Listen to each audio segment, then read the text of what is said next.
এবার ঢাকার ঘাড়ে নিঃশ্বাস ফেলছে নতুন এক আতঙ্ক, আর এই আতঙ্কের নাম হলো রাসেলস ভাইপার।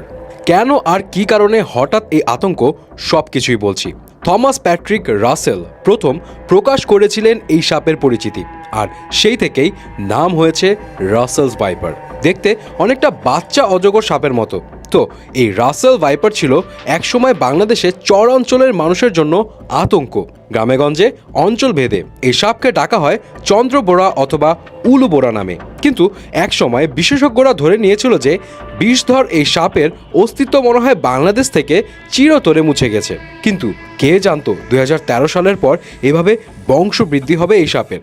আর বংশবৃদ্ধি করতে করতে এমনই অবস্থা যে ঢাকাবাসীর খুব কাছে মানিকগঞ্জে চলে এসেছে এই সাপ।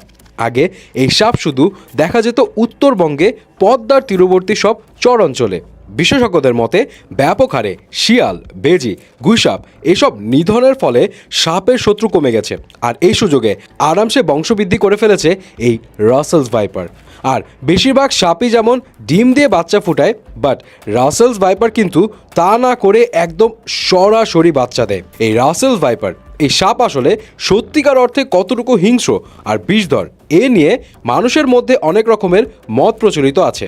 যেমন বাংলাদেশের প্রচলিত ধারণা হলো যে রাসেলস ভাইপার পৃথিবীর পঞ্চম বিষধর সাপ, কিন্তু আসলে এ কথা ঠিক নয়। তবে বাংলাদেশ আর ভারতে প্রথম 4টা বিষধর সাপের মধ্যে রাসেলস ভাইপার একটি।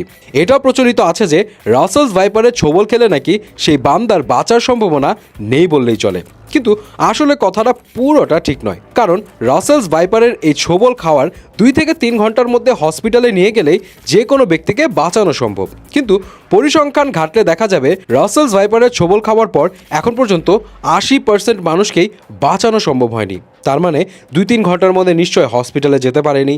আর যারা বেঁচে আছে তাদের পার্মানেন্ট কোনো ফিজিক্যাল প্রবলেম হয়ে গেছে। আরেকটা ব্যাপার, অনেকের ধারণা রাসেলস ভাইপার পৃথিবীর সবচেয়ে হিংস্র সাপ, কিন্তু আসলে পৃথিবীর সবচেয়ে হিংস্র সাপ হলো ব্ল্যাক মাম্বা। আর বাংলাদেশে রাসেলস ভাইপারের চেয়ে হিংস্র সাপ হলো গোখরা আর কোবরা। তবে রাসেলস ভাইপার কিন্তু হিংস্র কম নয়, একদম 5 ফিট দূর থেকে মেজাজ খারাপ হলে ছোবল মেরে দিতে পারে, আর একসাথে অনেক পরিমাণে বিষ ঢুকিয়ে দেয় শরীরে। অলরেডি চর অঞ্চলের কৃষকদের বলা হয়েছে গামবুট পরে ক্ষেত খামারে কাজ করতে। সো মোট কথা হলো, যেহেতু ঢাকার খুব কাছাকাছি চলে এসেছে রাসেলস ভাইপার, তাই একটু সাবধানে থাকবেন। তাই বলে আবার গামবুট পরে ঘোরাঘুরি শুরু করে দিয়েন না। শুধু রাসেলস ভাইপার হঠাৎ কোথাও দেখলে 5 ফিট দূরে সরে যাবেন, কারণ বেশি সাহস দেখাতে গেলে আবার না হিতে বিপরীত হয়ে যায়।